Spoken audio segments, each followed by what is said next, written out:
Rabbi Glogauer, and he shared a thought Shabbos morning, which I thought was a beautiful idea, and I wanted to share that with you. And then I wanted to share my comments on his comment, which I shared with you.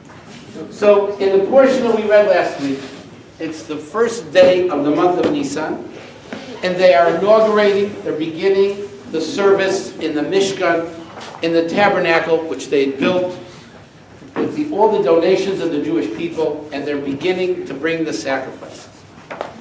In Aaron, Moshe's brother was chosen to be the high priest, and it was his job to begin bringing the sacrifices. But Aaron is hesitating. He's holding back. He's not coming forward. So Moshe says to him, Aaron, come over here. Get over here. You have to bring the sacrifices. Rashi explains that Aaron was hesitating because there was something that was preventing him from coming forward. The Torah's Kohanim explains that to Aaron, the altar looked like a golden calf. So the meaning of this is that when Aaron was approaching the altar, to him, he started having feelings of the terrible sin that he had committed with golden calf. And he felt inadequate. He felt inappropriate. How could I come and bring a sacrifice on the new altar when I'm guilty of having brought the golden calf? And Moshe said to him, Aaron, relax. Hashem has forgiven you for your sin.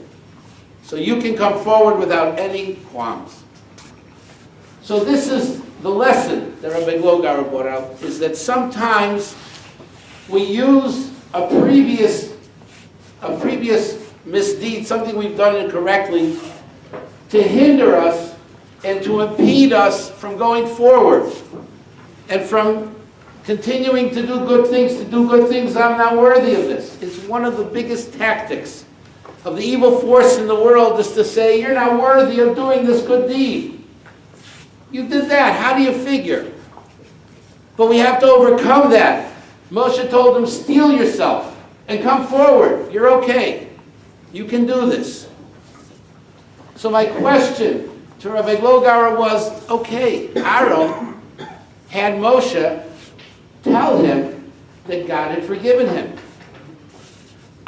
That seems to imply that, well, had he not been forgiven, his feelings would have been appropriate, and he would not. Should not have been coming forward. But Moshe guaranteed him, Moshe assured him, no, Aaron, you're okay. God forgave you already. So when we know that we've done something inappropriate, and we want to take the next step, how do we really know that we have been forgiven? How do we know it's appropriate to take the next step? So there's a verse in Tehillim that I think answers this question. It says, Zivchei Elohim Ruach Nishbara Lev Nishbar V'Nidkeh Elohim Lo Tivzeh. The ultimate sacrifice to Hashem is a broken heart. A broken heart, and a heart that feels so bad about what it did, Hashem will never push it away. So if we come to Hashem with sincere regret for what we did, we feel very bad about it, and we sincerely regret it, we can rest assured that Hashem will not make light of those deep feelings of remorse, and He will forgive us for what we've done, and we can go forward. It's a condition we have to feel bad. That's part of teshuvah.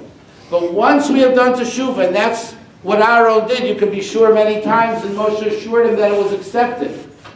But a sincere regret for what we've done, when you've done that, it's time to forget about it and go forward. Ki ratza Hashem es masach. Hashem will surely have accepted your teshuvah, and don't use it as an excuse to stop you from taking the next step. Thank you very much for coming. Hope to see you all next week, and we have cards across the hall.